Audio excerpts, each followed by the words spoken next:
ماہ رمضان المبارک کا آخری جمعہ ہے، جسے جمعۃ الوداع کے نام سے بھی موسوم کیا جاتا ہے۔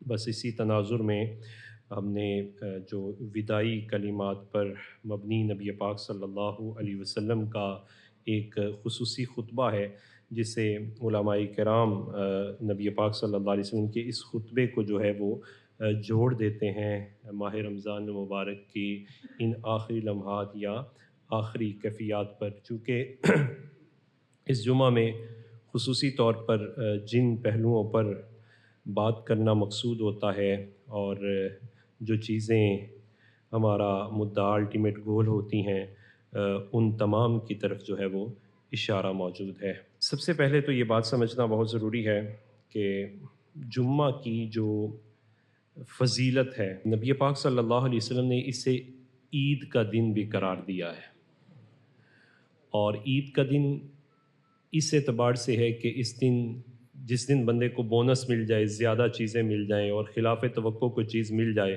تو ہم اپنے محاورے میں بھی کہتے ہیں آج تے عیداں ہو گئی ہیں۔ تو یہ جو دن ہوتا ہے، اس دن میں اللہ تعالیٰ کی بے بہا نعمتیں میسر آتی ہیں، اور پھر ہو بھی رمضان کا اور ہو بھی آخری، تو پھر اس سے بڑھ کر عید اور کیا ہو سکتی ہے۔ دوسرا پہلو جو یہاں کہ یہ جمعہ کا جو اجتماع ہے، اس کا پرپس کیا ہے، الٹیمیٹ گول کیا ہے۔ اس کو جمعہ کو خاص اللہ سبحانہ وتعالیٰ نے امت محمدی صلی اللہ علیہ وسلم کے لیے عبادت کا جو خاص دن مقرر فرمایا، وہ اپنی پسند سے یہ دن عطا فرمایا ہے۔ اور یہ کیوں دیا گیا؟ نماز تو 5 وقت کی پہلے بھی پڑھی جا رہی تھی، تو اس کا بھی علماء نے جواب دیا کہ جمعہ کے اجتماع کا جو فلسفہ ہے وہ علم دین اور شرعی رہنمائی حاصل کرنا ہے۔ ان تمام معاملات کے اندر جو انسان کو ہفتہ بھر میں پیش آتے ہیں کہ انسان کبھی خوشی میں ہے، کبھی غم میں، کبھی دوسروں کے ساتھ تعلقات میں اتار چڑھاؤ، کبھی جائز ناجائز سے واسطہ پڑتا ہے، کبھی انسان کی سوشل لائف ڈسٹرب ہو جاتی ہے، اور کبھی سماجی واقعات ایسے رونما ہو جاتے ہیں کہ ایمان بھی متزلزل ہو جاتا ہے، روحانی طور پر اسپرچولی بندہ کمزور ہو جاتا ہے، اور فزیکلی نہیں، بہت ساری مرتبہ انسان اسپرچولی بھی انفٹ ہو جاتا ہے۔ تو یہ ساری چیزیں ایک جمعے کا دن آتا ہے تو جمعے کے دن میں وہ چیزوں کو سامنے رکھتا ہے، اور ان چیزوں کو سامنے رکھنے کے بعد سب چیزوں کی ایک علاج ہے، وہ ہے استغفار۔ وہ استغفار کرتا ہے اور اپنے ایمان کی تقویت کے لیے اہل ایمان کی صحبت اختیار کرتا ہے۔ بہت ساری مرتبہ جو غم اور مصیبت ہے، اس کی کوئی دوائی نہیں ہے کہ وہ دور ہو جائے۔ ہاں، اس کی دوائی کیا ہے کہ ایسے کلمات کوئی کہہ دے جو صبر پر مبنی ہو، تو انسان کو صبر اور ڈھارس آ جاتی ہے۔ کسی کے ساتھ وہ بات شیئر کرے تو کوئی نہ کوئی حل اس کا نکل آتا ہے۔ تو جمعے کے لیے اسی وجہ سے محراب و منبر کی بھی یہی ذمہ داری بنتی ہے کہ وہ اپنے ایرا میں رہ کر جو کرنٹ ایشوز ہیں ان پر بات کرے، جو زمانے کی نبض ہے اس پر ہاتھ رکھ کے اسی کے متعلقہ بات کی جائے، اور سامعین کی بھی یہ ذمہ داری بنتی ہے کہ ان کی ڈیمانڈز کے اندر یہ بات شامل ہونی چاہیے کہ وہ جمعہ کے دن اپنے سماجی معاشرتی یہ مسائل ان کے لیے وقت نکالیں، اور وقت نکال کر ان مسائل کے بارے میں آگہی حاصل کرنے کی کوشش کریں۔ ایک تو یہ جمعہ کا پیغام۔ دوسرا کہ جب یہ علم سے جڑا ہوا دن ہے، تو جمعہ کا دن علم دین کا حصول، یہ علم بذات مقصود نہیں ہے کہ فقط علم آ جائے، یہ بذات شریعہ کا مقصود بھی نہیں ہے، بلکہ علم کے ساتھ جس چیز کی ڈیمانڈ ہے جو متصل ہے وہ ہے عمل۔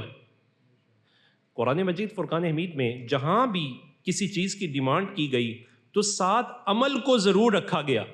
سورہ عصر ہے، بسم اللہ الرحمن الرحیم، والعصر ان الانسان لفی خسر الا الذین آمنوا وعملوا الصالحات۔ یعنی صرف نعرہ لگا لینا، زبان سے کہہ بھی دیا لا الہ تو کیا حاصل، دل و نگاہ مسلمان نہیں تو کچھ بھی نہیں۔ یعنی دل و نگاہ عمل کے دائرے اور عمل کے زون میں آ کر اپنے آپ کا محاسبہ کرنا کہ میری کیفیات عمل کے اعتبار سے کیا ہے۔ تو علم کے بعد عمل، اور پھر عمل بھی ایسا نہیں کہ بس بغیر اخلاص کے فارمیلٹی پوری کرنی ہے، نماز کا علم بھی میرے پاس ہے، عمل بھی میں کر رہا ہوں، فزیکل فارم ساری میں اس کی ادا کر رہا ہوں، لیکن اسپرچل فارم کا پتہ ہی نہیں مجھے، اس کی روحانی بلیدگی کیا ہے، نظر تو کہاں رکھنی ہے یہ پتہ ہے، لیکن دل کہاں ہونا چاہیے یہ معلوم نہیں ہے۔ مسجد میں آنے سے پہلے یہ تو پتہ ہے کہ گندا جوتا نہیں لانا، لیکن اس بات سے بے خبر ہوں گندا دل بھی نہیں لے کے آنا۔ تو یہ ہے وہ اسپرچل فارمز کہ جن سے آگہی نہیں۔ عمل بھی ہر ایک معتبر نہیں، بلکہ وہ عمل معتبر ہے جس کے اندر اخلاص ہو، سنسیئرٹی ہو، پیورٹی ہو۔ تو جتنی سنسیئرٹی اور پیورٹی ہو، پنجابی چ کہنے نے جنہ گورو نہ مٹھا، تو علم و عمل کے اندر جتنا اخلاص ہوتا ہے وہ اتنا زیادہ میٹھا ہو جاتا ہے۔ آج جس دنیا میں ہم رہتے ہیں، یہاں دستور دنیا یہ ہے کہ ہم جس کے ساتھ متصل ہوتے ہیں اس کے بارے میں آگہی بھی ہو، اور آگہی کے بعد ہم اس کی بات کا اوبے بھی کر رہے ہوں، لیکن نیکسٹ یہ ہے وہ ہمیں دیکھ رہا ہوتا ہے، آبزرویشن اس کی یہ ہوتی ہے کہ یہ بندہ میرے سے سنسیئر بھی ہے کہ نہیں ہے۔ ہماری سنسیئرٹی پر اس کے بونس کا فیصلہ ہوتا ہے، اور اگر ہم سنسیئر نہ ہو، بس فارمیلٹیاں کریں، تو ہم کہتے ہیں بندہ تو ہے پر مخلص نہیں ہے۔ تو مخلص بندہ بونس نہیں لے پاتا، دعائیں نہیں لے پاتا۔ اللہ تعالیٰ تو بادشاہ ہے، ہمارا آپس کا تعلق جو ہے وہ بن ہی نہیں سکتا جو ہمارے لارڈ کے ساتھ تعلق ہے۔ یہاں ان پرفیکشن ہو تو بندے کہتے ہیں اسے سیول لائن کر دو، یہاں ان پرفیکشن ہو تو کہہ جاتا ہے اسے ٹرمینیٹ کر دو۔ وہ ایسا ہمارا کریم ہے، جتنا کوئی ان پرفیکٹ ہوتا ہے وہ کسی بھی موقع پہ ٹرمینیٹ نہیں فرماتا، نسبت کو ترک نہیں کرتا۔ بندہ جیسا گناہگار ہو وہ ندا یہی دیتا ہے، یا عبادی الذین اسرفوا، اے وہ بندو، اے میرے بندو، اسرفوا جنہوں نے زیادتیاں کر لیں، اپنے خلاف زیادتیاں کر لیں، لا تقنطوا من رحمت اللہ، کسی بھی پوائنٹ پر پہنچ جاؤ، یہاں ایسا ہے ہی نہیں کہ فل سٹاپ ہے جہاں جی چاہے یو ٹرن لے لو، واپس آ جاؤ، لا تقنطوا من رحمت اللہ۔ ہمارا اس کے ساتھ ایسا محبوبانہ اور ایسا کریمانہ تعلق ہے، صرف چاہیے کیا؟ سنسیئرٹی۔ کبھی تو سنسیئر ہو، کبھی تو پیورٹی لے کے آؤ، کبھی تو سب سے تم مایوس ہو جاؤ تو میری ذات میں تمہارا اخلاص آ جائے، اگرچہ مجبور ہو کے کیوں نہ آئے، ہمارا دروازہ پھر بھی بند نہیں ہے۔ اس تناظر میں پھر جو اگلی بات ہے وہ اخلاص بھی وہ ہوتا ہے، اور پیورٹی اور سنسیئرٹی اسی کو حاصل ہوتی ہے کہ جس کے پاس تقوی ہوتا ہے، پوائسنس اس کے پاس ہوتی ہے، اور یہی پوائسنس الٹیمیٹ گول ہوتا ہے رمضان کا۔ جب رمضان شروع ہوا تو یہ آیہ مبارکہ ہم نے سنائی پڑھی، یا ایھا الذین آمنوا کتب علیکم الصیام، اے ایمان والو تم پر روزے فرض کیے گئے، کما کتب علی الذین من قبلکم، ایسے ہی جیسے تم سے پہلی قوموں پر فرض کیے گئے۔ اس کا الٹیمیٹ گول کیا ہے؟ لعلکم تتقون، اس امید پر کہ تم متقی بن جاؤ۔ علم سے عمل، عمل سے اخلاص، اور اخلاص کے ساتھ ہے آگے تقوی، اور جب یہ تقوی حاصل ہوتا ہے تو پھر حصول تقوی کے بعد عمل کو زینت میسر آ جاتی ہے، اور یہی اللہ تعالیٰ کی بارگاہ میں مقبول ہوتا ہے، اور پھر اس کا اجر معمولی نہیں ہوتا۔ اس کا اجر کیا ہے؟ روزہ دیکھ لیجئے، رب تعالیٰ ارشاد فرماتے ہیں، مصطفیٰ جان رحمت فرماتے ہیں، حدیث قدسی ہے، روزہ میرے لیے تو جزا بھی میں ہی دوں گا نا، ان لمیٹڈ، نو، اس کی لمیٹیشن ہے ہی نہیں، اس کی جزا اللہ تعالیٰ خود ہی عطا فرمائے گا، وہ کیا دے گا وہی جانتا ہے۔ یہ پہلو۔ اب اس تناظر میں عبداللہ بن سلیمان رضی اللہ تعالیٰ عنہ وہ فرماتے ہیں کہ میں نے جناب عمر سے پوچھا، ای الناس افضل، آپ بتا سکتے ہیں جانے دو عالم صلی اللہ علیہ وسلم کی صحبت سے آپ فیض یاب رہے، لوگوں میں سے افضل ترین کون ہے؟ اس سے پہلے کہ جناب عمر رضی اللہ تعالیٰ عنہ کچھ کلام فرماتے تو جو گرد و نواح میں بیٹھے ہوئے لوگ تھے انہوں نے کہا جو سب سے زیادہ نمازیں پڑھنے والے ہیں وہ بڑے افضل ہیں۔ جناب عمر رضی اللہ تعالیٰ عنہ کی طرف دیکھا، فرمایا ان المصلی یکون برا وفاجرا، ایسا ہو سکتا ہے نمازی پڑھنے والا گناہگار بھی ہو سکتا ہے اور نمازی پڑھنے والا نیکوکار بھی ہو سکتا ہے۔ سب خاموش ہو گئے۔ پھر عبداللہ بن سلام کہتے ہیں کہ انہوں نے کہا ہو سکتا ہے پھر المجاہدون فی سبیل اللہ، جو مجاہد فی سبیل اللہ ہے پھر وہ اس منصب پر فائز ہوں گے، وہ سب سے افضل ہے۔ جناب عمر رضی اللہ عنہ فرماتے ہیں ان المجاہد یکون برا وفاجرا، ایسا ممکن ہو سکتا ہے کہ جو مجاہد ہے وہ نیکوکار بھی ہو اور وہ فاجر بھی ہو، اس کے اپنے گول بھی ہو سکتا ہے کچھ ہو، جہاد میں تو جا رہا ہو لیکن اسے عصبیت لے کے جا رہی ہو، اسے مفاد لے کر جا رہا ہو، تو پھر یہ سب خاموش ہوئے۔ تو جناب عمر رضی اللہ عنہ فرمایا لیکن الورع فی دین اللہ، ایک بات ہے اور وہ ہے تقوی۔ اگر وہ نماز میں آ جائے تو تب بھی، اگر وہ جہاد میں آ جائے تو پھر ایک ہی صورت ہے، نیکوکاری ہوتا ہے، فاجر نہیں ہوتا۔ تو یہ تقوی چیزوں کو زینت دیتا ہے۔ کیوں؟ جناب انس بن مالک رضی اللہ تعالیٰ عنہ نے جناب رسول اللہ صلی اللہ علیہ وسلم سے اس حدیث کو روایت کیا، الورع سید العمل، کہ یہ جو ورع ہے، تقوی ہے نا، یہ عملوں کا سردار ہے۔ یہ جو الٹیمیٹ گول تھا روزے کا، یہ عملوں کا سردار ہے۔ وَمَن لَّمْ يَكُن لَّهُ وَرْعٌ يَصُدُّهُ عَن مَّعْصِيَّةِ اللَّهِ إِذَا خَلَا، تو یہ سمجھ لو ورع کیا ہے۔ فرمایا ورع ہے خلوت میں بھی اللہ سے ڈرنا، جلوت میں بھی اللہ سے ڈرنا۔ خلوت میں بھی، جلوت میں بھی کام اسی کے لیے، اور خلوت میں بھی کام اسی کے لیے۔ روزہ یہی تو سکھا رہا ہے، کسی کے سامنے ہوں تو تب بھی چھوڑ رہا ہوں اللہ کے لیے، پیاس لگی ہوئی ہے کوئی نہیں بھی تو پھر بھی چھوڑ رہا ہوں اللہ کے لیے۔ یہ محاسبہ ہے، سیلف اکاؤنٹیبلٹی، کہ پورے مہینے کا جو ہم نے یہ سیشن پورا لیا پوائسنس کا ایک، تو ہم اس کے بعد کتنے تیار ہوئے ہیں اللہ کی رضا کے لیے اور اللہ کے لیے اپنے اندر تقوی پیدا کرتے ہوئے۔ تو آپ نے پھر کیا فرمایا؟ فرمایا رسول اللہ صلی اللہ علیہ وسلم نے، جس کے پاس تقوی نہیں ہوتا نا، ایسا تقوی یصدہ عن معصیۃ اللہ اذا خلا، کہ جب خلوت میں گناہ پہ حاوی ہو اور گناہ سے اللہ کے خوف کی وجہ سے نہ بچ سکے، جس کے پاس ایسا تقوی نہ ہو، لم یعب اللہ بشیء من عملہ، اللہ کو اس کے عمل کی کوئی پرواہ بھی نہیں ہے۔ بھائی اصل تو ہوتا ہے کہ کسی دی تعریف ہوتی اس کے پیچھے کرنا، ہم تو پیچھے بیک بائٹنگ کرتے ہیں۔ تعریف وہ ہوتی ہے جو کہ غیرت وہ ہوتی ہے جو کسی کی غیر موجودگی میں دکھائی جائے۔ تو جب بندوں کے ساتھ یہ اسلوب ہے تو خالق کے ساتھ کیسا اسلوب ہونا چاہیے؟ کہ خلوت میں انسان زیادہ مضبوط ہو، اور جس کی خلوت اچھی ہوتی ہے اس کی جلوت تو پھر بہت ہی اچھی ہو جاتی ہے۔ تو یہ مطلوب پھر کیوں؟ اس وجہ سے کہ غیر متقی جو آدمی ہوتا ہے نا، اگر وہ کعبۃ اللہ میں بھی چلا جائے تو وہاں بھی بد نظری سے باز نہیں آتا۔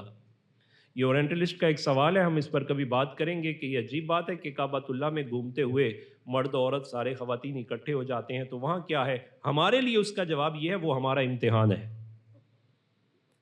وہ ہمارا امتحان ہے کہ یہاں اپنی نظر کدھر ڈالتا ہے، تجلیات الہی کا پڑھتا ہوا پڑھتاؤ اور جلال الہی کی کیفیات میں یہ کدھر جاتا ہے؟ یہ کیفیات اسے کعبۃ۔ تو غیر متقی آدمی وہاں جا کے بھی بد نظری کرتا ہے اور مجرم بن کے لوٹتا ہے، اور غیر متقی آدمی اگر سجدے میں بھی آ جائے تو پیشانی ویران ہو جاتی ہے۔ تقوی کے بغیر گزارا نہیں ہے، یہ باتیں بے نور ہو جاتی ہیں، اور اگر تقوی نہیں ہے تو ہزار کوشش بھی انسان کر لے، انسان کی ہدایت کا چیزیں سبب نہیں بنتی۔ جمعۃ الوداع اسی بات کا متقاضی ہے کہ سارا رمضان روزے رکھ کے گزارا ہے۔ ایک میڈیٹیشن تھی، میڈیکیشن سمجھ لیجیے یا میڈیٹیشن سمجھ لیجیے۔ تو ہمارا اسلوب اس دنیا میں یہ ہے، ہم کسی ڈاکٹر کے پاس جائیں، وہ ہمیں کوئی دوائی ریکمینڈ کرتا ہے تو اس کے مشورے پر ہم وہ دوائی استعمال کرتے ہیں۔ ایک دن چھوٹا ہو یا بڑا ہو، ہر بندے کی اپنی آبزرویشن ہوتی ہے، اپنا مشاہدہ، اپنا جواب ہوتا ہے۔ کہتے 2 پڑیاں کھا لیں اجے اثر نہیں ہویا، کہتا اچھا 1 دن اور کھا لو نا، اچھا 3 دن تو کھا لو، پورا ہفتہ کھا لیا اثر نہیں ہوا۔ تو جب ڈاکٹر کی دوائی کے بعد اپنا محاسبہ ہے تو پورا رمضان گزارنے کے بعد محاسبہ نہیں کرنا چاہیے اثر ہوا ہے کہ نہیں ہوا ہے؟ رمضان نے اتنا کچھ ہمیں سکھایا ہے، تو یہ جمعۃ الوداع اس بات کا متقاضی ہے کہ ہم اپنا محاسبہ کریں کہ کیا ہمیں تقوی حاصل ہوا ہے کہ نہیں ہوا۔ اپنے آپ سے یہ سوال کریں کہ ہم نے کتنا جھوٹ چھوڑا ہے، غیبت سے کتنے بیزار ہوئے ہیں، سودی کاروبار چھوڑنے کا ارادہ کر لیا، ناپ تول میں جو کمی ہے اس کو ترک کرنے کا ارادہ کر لیا، نمازوں کے ضیاع آئندہ کے بعد نماز نہ چھوڑنے کا ارادہ کر لیا، یہ جو مصنوعی مہنگائیاں ہم کر دیتے ہیں وہ بھی رمضان میں کر دیتے ہیں، کیا ارادہ کیا نہیں کرنی؟ روزہ تو ان چیزوں، یہ محاسبہ ہے جمعۃ الوداع کا۔ آنکھوں کی بے حیائی، سوچوں کی آوارگی، ملاوٹ، دھوکہ دہی، ہم اس سے متنفر ہوئے ہیں کہ نہیں؟ اگر ہو گئے ہیں تو مبارک ہو، حکیم مطلق نے جو نسخہ عطا فرمایا اس نے اثر کر دیا ہے۔ اس نے اثر دکھا دیا. میں نے اگر یہ ارادہ کر لیا, میں نے یہ کام جو مجھے ان پرفیکٹ کر رہا تھا, میں نے اس کو چھوڑ دیا اور پکا چھوڑ دیا ہے, تو سمجھ لیجئے رمضان نے اپنا اثر دکھا دیا ہے. اور یہ دوائی بڑی کارگر ہے. یہ تقویٰ کی دوائی ایسی ہے کہ جو انسان کی زندگی میں پوری طرح انقلاب پیدا کرتی ہے, اور اس انقلاب کا اثر صرف انسان کے ظاہر نہیں بلکہ باطن پر پڑتا ہے. اور جو ظاہر اور باطن کا تندرست ہوتا ہے, پھر اس کی کیفیات کیا ہوتی ہے ہم بھی جانتے ہیں. جدہ امیون سسٹم کمزور ہو جائے تو بندے وہ دے قریب نہیں جاندے, کہنے نہیں یہ جمز لگ جان گے, چونکہ امیون سسٹم کمزور ہے. تو جس کا امیون سسٹم مضبوط ہو جائے لوگ اس کے قریب جاتے ہیں, بڑا صحت مند آدمی ہے, ساڑھے تے بھی اثر ہو جائے گا. تو یہ روزہ ہمیں صحت مند کرنے کے لیے آتا ہے. ایمان کا امیون سسٹم جو ہے اسے مضبوط کرنے کے لیے آتا ہے. جب یہ مضبوط ہو جائے پھر ان کی صحبت میں بچہ بیٹھے تو وہ بھی متقی بن جاتا ہے. اس ماں کا دودھ بچہ پیے تو اس کے اندر بھی تقویٰ کی ساری جو کیفیات ہے وہ جاتی ہے. لفظوں کے ساتھ ساتھ ایموشنل انویسٹمنٹ جو ہے وہ بچوں کی طرف جاتی ہے. ہمیں محاسبہ کرنا ہے کہ ماہ رمضان میں ہم نے اپنے ایمانی امیون سسٹم کو کمزور کیا ہے یا مضبوط کیا ہے. اگر ہم نے مضبوط کیا ہے تو پھر یقین کیجئے ہماری اولادیں بھی مضبوط ہوں گی. اور اگر کمزور کیا ہے, یہ عید کے فوراً بعد جو پہلا جمعہ آئے گا فوراً پتہ چل جائے گا. ابھی تو ہم لپکے آئے, اور اگر ہم وہاں کمزور ہو گئے تو سمجھ لیجئے دوائی نے ہم پر اثر. تو پھر یہ سوال نہیں کرنا دوائی کمزور ہے. یہ ویسا ہی سوال ہے جیسے نماز بندہ پڑھتا ہے اور سوال کرتا ہے نماز تو بے حیائی اور برے کاموں سے روکتی ہے. قرآن نے کہا ان الصلاۃ تنہی عن الفحشاء والمنکر, لیکن مجھے تو نہیں روکتی. بڑی پڑھتا ہوں لیکن سود نہیں چھوڑتا پیا. بڑی پڑھتا ہوں لیکن کپڑے میں ڈنڈی لگائی جاتا ہوں, ملاوٹ نہیں چھوڑی جا سکتی. وہ نہیں جی نہیں, پھر وہ پیسے پورے نہیں ہوتے, ناپ تول میں کمی نہیں چھوڑی جا سکتی. رک نہیں رہا, کیا وجہ ہے؟ کیا نماز کے اندر فالٹ ہے؟ نہیں, نماز کے اندر فالٹ نہیں, میرے ادا کرنے میں فالٹ ہے.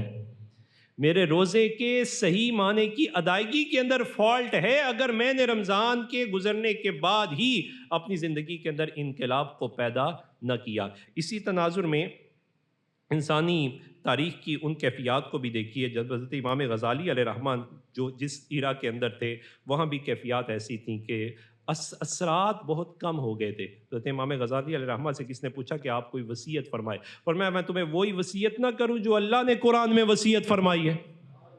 پھر آپ نے قرآن مجید فرقان حمید کی سورہ نساء کی آیت مبارکہ پڑھی وَلَقَدْ وَصَّيْنَا الَّذِينَ أُوتُوا الْكِتَابَ مِن قَبْلِكُمْ وَإِيَّاكُمْ أَنِ اتَّقُوا اللَّهَ. فرمایا کہ اللہ تعالیٰ نے سورہ نساء میں یہ وصیت فرمائی ہے کہ تحقیق ہم نے وصیت کی ان لوگوں کو جن کو کتاب دی گئی تم سے پہلے بھی, اور تمہیں بھی یہی وصیت کرتے ہیں ان اتقوا اللہ, اللہ سے ڈرو, تقوی اختیار کرو. اگر پوری کائنات میں تقوی سے زیادہ عزت بخش, بلائی کی جامع اور اخروی کامیابی کی ضامن کوئی اور صفت ہوتی تو رب تعالیٰ اسی کا حکم عطا فرماتا, کیونکہ اس کے کمال فضل اور وسعت رحمت کا یہی تقاضا ہے کہ بہترین کا حکم دے. تو جب اس نے اولین و آخرین سب کو جمع کر کے ایک ہی نصیحت فرمائی ہے اور اسی پر اکتفا کیا ہے تو پتہ چلا اس سے بڑھ کر اور کوئی منزل نہیں ہے. یہ سب سے اعلیٰ منزل ہے. اور پھر اس منزل پر پہنچنے کے بعد دوسری صورت یہ ہے کہ اس دوا نے بہت زیادہ اثر کیا ہے. جب بہت زیادہ اثر کیا تو پھر بھی یہاں عاجزی ہونی چاہیے. وہ عاجزی کیسی؟ ذرا دیکھیے انسانی تاریخ کے وہ حسین مناظر کہ ایک منظر وہ ہے کہ ایک بوڑھا باپ ہے اور بڑھاپے کے عالم میں اللہ تعالیٰ کا حکم آتا ہے. اس کی تعمیل کے بعد وہ اللہ تعالیٰ کے گھر کی آبادی کے لیے جت جاتے ہیں. جناب ابراہیم علیہ السلام اور جناب اسماعیل علیہ السلام جب کعبہ کی تعمیر سے فارغ ہوئے تو رب تعالیٰ کی بارگاہ میں پورے ناز سے عرض گزار تھے, اور ان کی دعائیں ایسی تھیں کہ پوری روح زمین ان دعاؤں سے معطر ہو رہی ہے اور قیامت تک ہوتی رہے گی. ایسی پر نور دعائیں جناب ابراہیم اور جناب اسماعیل علیہ السلام نے کی, اور ایمان اور یقین کے ساتھ وہ کیسی دعائیں تھیں. ذرا ان دعاؤں میں سے ایک دعا کی طرف توجہ کیجیے. وہ عرض کرتے ہیں ربنا تقبل منا انک انت السمیع العلیم, اے ہمارے رب ہم سے قبول فرما, بے شک تو ہی سننے والا بھی ہے جاننے والا بھی ہے.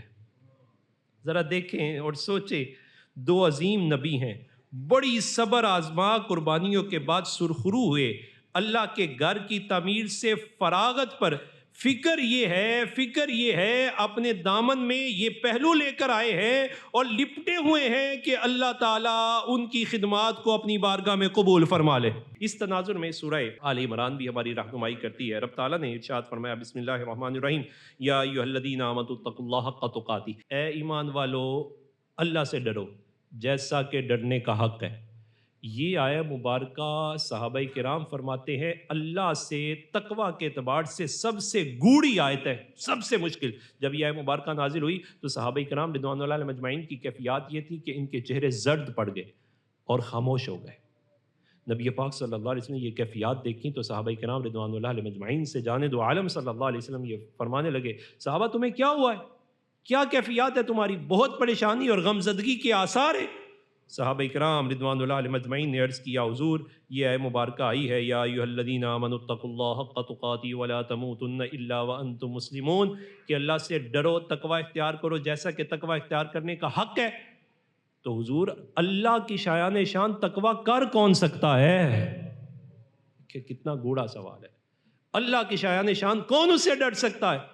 نبی پاک صلی اللہ علیہ وسلم نے ان کی بات سن کے تفکر فرمایا، ادھر حضور کا تفکر تھا، ادھر رب تعالیٰ نے جبریل کو نازل فرما دیا۔ جناب جبریل سورہ تغابن لے کر اترے اور سورہ تغابن میں یہ مسئلہ حل کر دیا گیا۔ صحابہ کے طفیل امت محمدی صلی اللہ علیہ وسلم کو انعام ملا، کنسیشن اور سہولت ملی کہ تم سے پہلے دن مطالبہ نہیں کیا جا رہا کہ اے گریڈ میں آ جاؤ، بلکہ تم سے مطالبہ کیا ہے، فَاتَّقُوا اللَّهَ مَا اسْتَطَعْتُمْ، جتنا ہو سکتا ہے اتنا تو کرو نا۔ ڈرنے والوں کی لائن میں آ جاؤ، بس لائن میں آ جاؤ۔ اور یہ بھی ایک اسلوب ہے۔ نماز ہم پر رب تعالیٰ نے فرض کی ہے تو نماز میں آنا اور نماز پڑھنا فرض کیا ہے، دل کی حاضری فرض نہیں کی۔ بندہ کہتا ہے جو میرا دل نہیں لگتا، دل نہیں متوجہ ہوتا، یہ مطلوب الہی بھی نہیں ہے۔ اس کا حسن ضرور ہے، حاضری مطلوب الہی ہے، آنا تمہارا دل لگے یا نہ لگے، توجہ رہے یا نہ رہے، آتے رہو، لائن میں آ جاؤ۔ یہ یہاں ذکر کیا گیا کہ ایک گریڈ کی پہلے دن تم سے ڈیمانڈ نہیں ہے، تم سے ڈیمانڈ کیا ہے کہ فَاتَّقُوا اللَّهَ مَا اسْتَطَعْتُمْ، جتنا تم سے ہو سکتا ہے نا اتنا تو ڈرو نا۔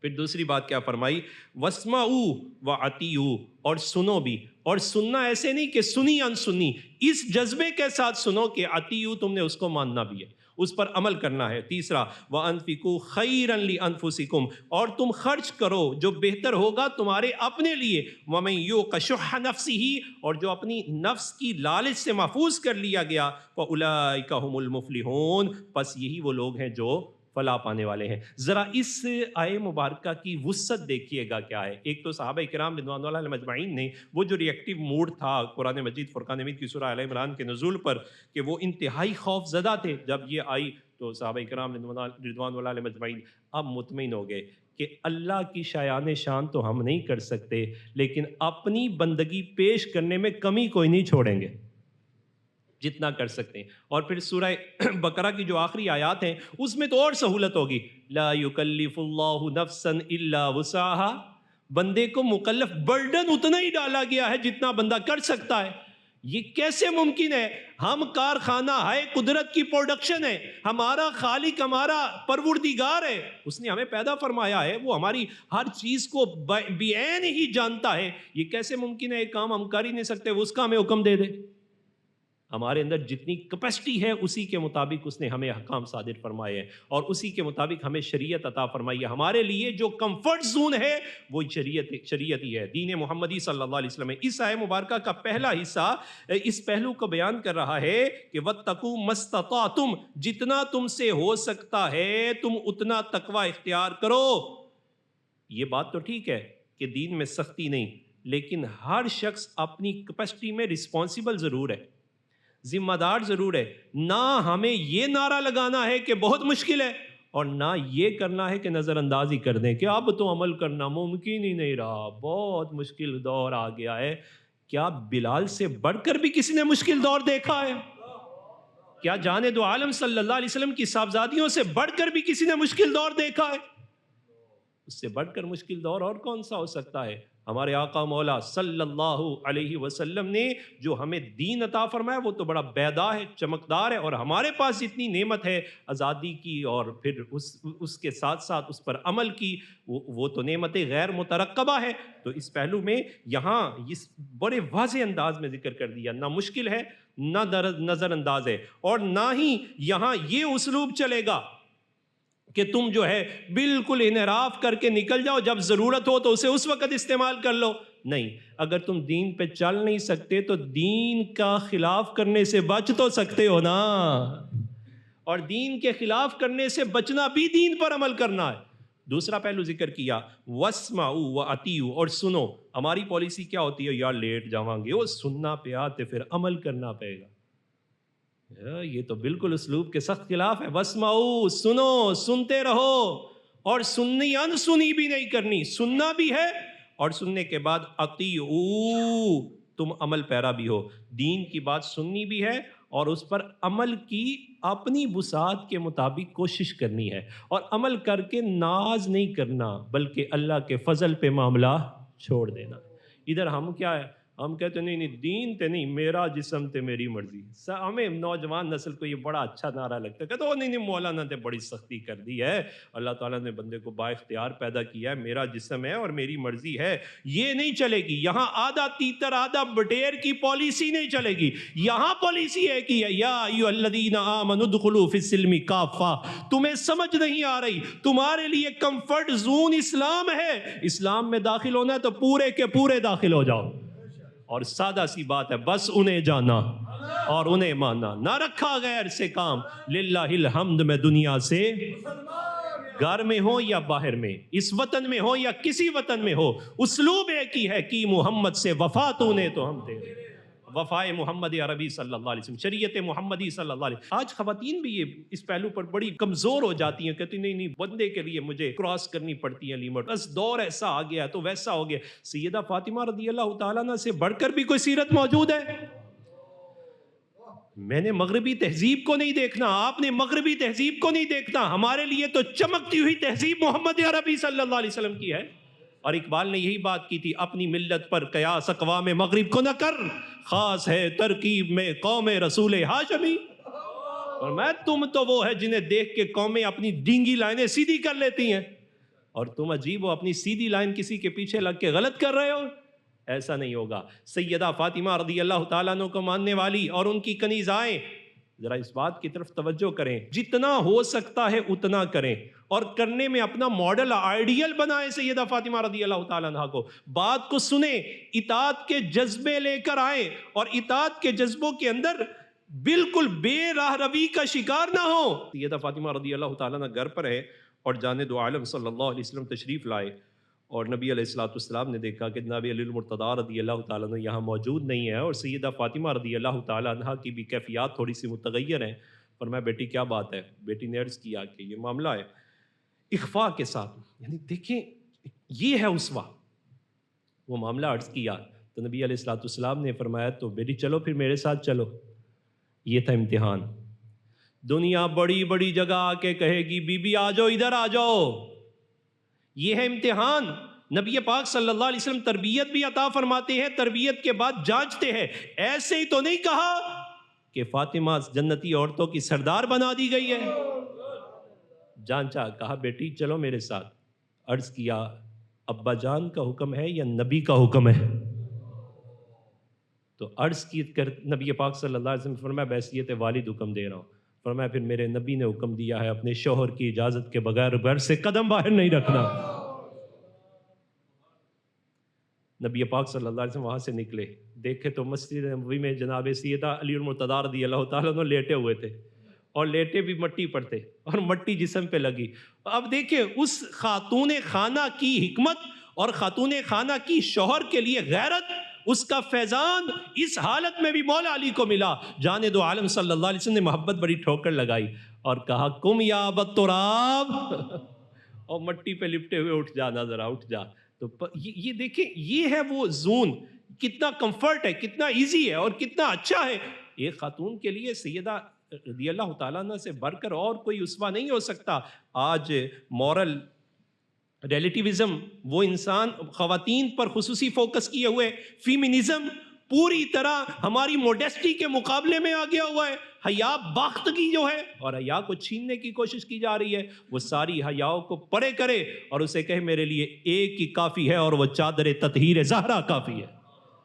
یہ قرآن مجید فرقان حمید کا دوسرا پہلو، وَاسْمَعُوا سننا بھی ہے، وَأَطِیعُوا اور اطاعت بھی کرنی ہے، اور تیسرا وَأَنفِقُوا خَيْرًا لِأَنفُسِكُمْ اور جو تمہیں اللہ تعالیٰ نے عطا فرمایا ہے اسے تم نے خرچ کرنا ہے، اور جو تم خرچ کرو گے وہ تمہارے اپنے لیے ہی نفع بخش ہوگا۔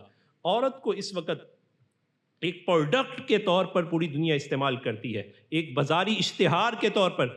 یہ تو زمانہ جاہلیت تھا جس نے عورت کی ساری عزتوں کو سلب کر دیا۔ مغربی تہذیب کی اس فکر کو بھی ہم نہ سمجھ سکے کہ اس زمانہ جاہلیت کی طرح عورت کو دوبارہ اسی نہج پہ لا کے کھڑا کر دیا، ایک اشتہار بنا کے کھڑا کر دیا، اس کی کوئی حیثیت باقی نہیں رہی، اور اس انداز سے کی کہ عورت خود بھی اس میں لاشعوری میں چلی گئی، وہ ایک پروڈکٹ بن کے رہ گئی۔ اسلام کہتا ہے تم نے پروڈکٹ نہیں بننا، اپنی پروڈکٹیوٹی شو کرنی ہے، اپنے اخلاق کے ذریعے، اپنے علم کے ذریعے، اپنی محبت کے ذریعے، اپنے دین کے ذریعے، اور تیری پروڈکٹیوٹی جب شو ہوگی تو پھر تیری گود سے زمانے کو حسین ملے گا۔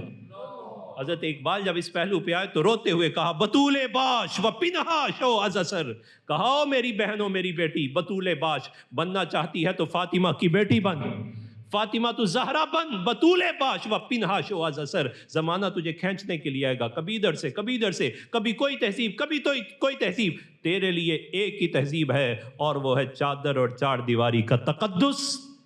وہ تیرے لیے تہذیب کیا ہے کہ سیدہ فاطمہ یہ وصیت کر رہی ہیں میرا جنازہ بھی اٹھانا ہے تو سورج کی کرنوں میں نہ اٹھانا، تاکہ جسم کی حرکت پہ بھی نظر نہ پڑے، پردے ہونے کے باوجود بھی جب سورج غروب ہو جائے تو پھر فاطمہ کا جنازہ لے کے جانا۔ یہ اقبال کہتے ہیں بطول پاش و پنہا شو از اثر، تو چھپ کے تو دیکھ پھر ہوگا کیا کہ در صدف گوہر شود پیدا، پھر دیکھ جیسے موتی سیپ کے اندر آتا ہے نا تو زمانے کو موتی تیری گود سے ملیں گے۔ اب پروڈکٹ تو بن گئی عورت لیکن پروڈکٹیوٹی شو نہیں کی، اس پروڈکٹیوٹی کو شو کرنے کے لیے دین کے ساتھ جڑنا پڑے گا۔ یہ رمضان اسی چیز کو اور اسی صلاحیت کو ہمارے اندر پیدا کرنے کے لیے آیا، اور اگر کوئی کمی کوتاہی رہ جائے تو پھر اگلا فارمولہ قرآن نے کیا دیا، فرمایا وَأَنفِقُوا خَيْرًا لِأَنفُسِكُمْ، اگر تم خرچ کرو، اور خرچ کرو گے تو بھلا تمہارا اپنا ہی ہے۔ اسے ذرا اس تناظر میں دیکھ لیں، روزے رکھے ان پرفیکشن ہے، کہیں نہ کہیں کمیاں کوتاہیاں ہیں، ان کمیوں کوتاہیوں کے باب ازالہ کیا ہے؟ اسی اپنے فارمولے کڈے ہونے، اسی کہنے نے وہ نماز جمعۃ الوداع ہے، وہ دے تو بعد 2 نفل پڑھنے نے قضائے عمرے دے ساری چھٹی۔ یہ تو دین کے ساتھ مذاق ہے۔ بھائی کسی کا کروڑوں روپیہ قرض دینا ہو تو بندہ گھر بیٹھا یہ کہتا رہے مینوں معافی مل گئی، معاف کر دو معاف کر دو معاف کر دو، تو معافی نہیں ملتی۔ اس کی بارگاہ میں جائیں، سرنڈر کریں، یا تو وہ معاف کرے، دوسرا پہلو اسے کہے میں معافی نہیں، میری غیرت اس بات کی متقاضی یہ تھوڑا سا لے لو، باقی آہستہ آہستہ دے دوں گا۔ قرض کے پہلو میں بھی خدا را تھوڑی ہمیں توجہ کرنے کی ضرورت ہے۔ جب قرض لینا ہو تو جناب ہم جیسا محتاج کوئی نہیں، اور جب وہ واپسی کا مطالبہ کرے تو ہم سے بڑا دشمن کوئی نہیں۔ قرض کی فلسفی تو ہمدردی پر ہے، یہ تو محبتوں کو بڑھانے کے لیے آیا تھا، تو ہم نے القرض مقراض المحبہ، جس سے دشمنی کرنی ہو قرض لین دین کر لو۔ اسلام کے خوبصورت فلسفے کے ساتھ ہم کیا کر رہے ہیں، اس طرف بھی توجہ دینی، اس جس سے قرض خواہ ہے اس کو تھوڑا سا دینا اور کہنا باقی آہستہ آہستہ میں دے دوں گا، تمہیں دے دوں گا، پھر ڈارس بندے گی۔ خدا نخواستہ بندہ دنیا سے چلا جائے تو رب تعالیٰ اس کے دل میں پیدا کرے گا، اگر واپسی اس نے دیکھا کچھ بھی نہیں ہے اس کے پلے میں تو امید ہے جنازے پہ کھڑا ہو کے کہے گا میں نے معاف کر دیا۔ بلا تشبیہ و تمثیل، اگر ہماری کوتاہیاں فرض پیچھے باقی پڑے ہوئے ہیں، یہ کہنا معافی معافی معافی، ایسے معافی نہیں۔ اس قضائے عمری کا مطلب یہ ہے نماز جمعہ میں خوف پیدا ہوا، ایک خشیت طاری ہوئی، یہ یہاں سے اٹھا اور جا کے 2 نفل توبہ کے پڑھے، توبہ کے پڑھنے کے بعد ماضی کی ساری تلافی، سرنڈر کیا اور معافی مانگی، معافی کے بعد آئندہ نہ کرنے کا عہد کیا، اور ساتھ ہی یہ کہنے لگا یا اللہ جتنی کوتاہیاں ہوئی ہیں نا ایک ایک کر کے پوری کروں گا۔ ہر فرض نماز کے ساتھ میں ایک قضا نماز پڑھوں گا، اگر اللہ نے کرنا ہوا مدت مل گئی پوری ہو جائیں گی، نہ بھی ہوئی مہلت نہ ملی دنیا سے چلا گیا، اب فضل الہی سے امیدوار ہونا چاہیے۔ اس کا کام تھا معافی مانگنا اور پورا کرنے کا ارادہ کرنا۔ بندے معاف کرتے ہیں، وہ تو غفور الرحیم ہے۔ اس کا یہ مطلب ہے، وہ شارٹ کٹ نہیں ہے جو ہم نے لے لیا، 2 پڑھ لی اور چھٹی۔ اور پھر ساتھ میں یہ پہلو بھی ذکر کر دیا، وَأَنفِقُوا، خرچ کرو۔ جب تمہیں عمل کرتے ہو تو اس عمل کے ساتھ صرف تمہاری میڈیکیشن کام نہیں کرے گی، میڈیٹیشن بھی ہے، اور اس میڈیٹیشن کے اندر اپنا محاسبہ ہے، مانو کمی ہو گئی ہے، اور کمی میں عملوں پہ ناز نہ کرو بلکہ دعاؤں کی طرف متوجہ ہو۔ اور بہت سارے اعمال ایسے ہوتے ہیں جو معلق ہوتے ہیں، اور بہت سارے درجے ایسے ہوتے ہیں کہ بندہ عملوں سے وہاں نہیں پہنچ پاتا، رب دعاؤں سے وہ مقام عطا فرماتا ہے، اور ان دعاؤں میں سب سے مؤثر ترین دعا ماں باپ کی دعا ہے۔ آخر پہ پھر میں عرض کرنا چاہوں گا، جان دو عالم صلی اللہ علیہ وسلم کا یہ فرمان کانوں کے پردے کھول کے سن لیجئے، جس بندے نے رمضان پایا اور رمضان میں اپنی بخشش نہ کروا سکا، جس بندے نے جان دو عالم صلی اللہ علیہ وسلم کا اسم گرامی آیا اور درود نہ پڑھ سکا، اور جس نے اپنے ماں باپ دونوں یا کسی ایک کو پایا اور ان کو راضی کر کے جنت نہ پا سکا، اسے حضور کی دعا بھی نہیں ملتی۔ لہٰذا اٹھنے سے پہلے ارادہ کر کے جائیں، کوئی ماں باپ ناراض ہے تو جا کے منا لو، بالکل یہ پھر دعا لیں عمل سے۔ حضرت با یزید فرماتے ہیں، لوگوں کان کھول کے سن لو، با یزید عملوں سے اس مقام پر نہیں پہنچا، ماں کی دعا سے اس مقام پہ پہنچا ہے۔ تو لہٰذا ساتھ ہی فقیروں کی دعائیں، جن کو ستایا ہے، فقیر کوئی مانگنے، اس کا بہترین فلسفہ دیا صدقہ فطر۔ صدقہ فطر کیا ہے؟ جانے دو عالم صلی اللہ علیہ وسلم کے فرمان کا مفہوم یہ، تمہارے روزوں میں کہیں نہ کہیں کوئی فالٹ ہے، اسے پورا کرنے کے لیے دعائیں لے لو، اور دعاؤں کے لیے فقیروں کا خیال رکھو، صدقہ فطر دو۔ اس کی منیمم تعداد یہ ہے کہ 2 کلو گندم یا 2 کلو آٹا دے دیں۔ اگر ڈائریکٹ آٹا یا گندم دینا ہے پھر تو ظاہر ہے پیسوں کا حساب نہیں ہے، لیکن اگر پیسے دینا چاہتے ہیں تو اس کی کم از کم مقدار 250 روپیہ۔ لیکن اے جے غریباں دا، کھجور بھی برانڈ دی، دہی بھلے بھی اسی جناب برانڈ دے کھائیے، تو جدوں صدقہ فطر دین دی واری ہے تو کہنے بڑا ہے نا جی، 250 بڑا ہے نا بھائی، ہمیں کوئی دے تو ہم دیکھتے ہیں بھائی اپنی شان دیکھ کے دے، شادی پہ بھی آیا ہو تو ہم کھول کے دیکھتے ہیں، ہے تو بڑا بڑا دیتا تھوڑا جیسو، اتنا بھی نہیں دیتا۔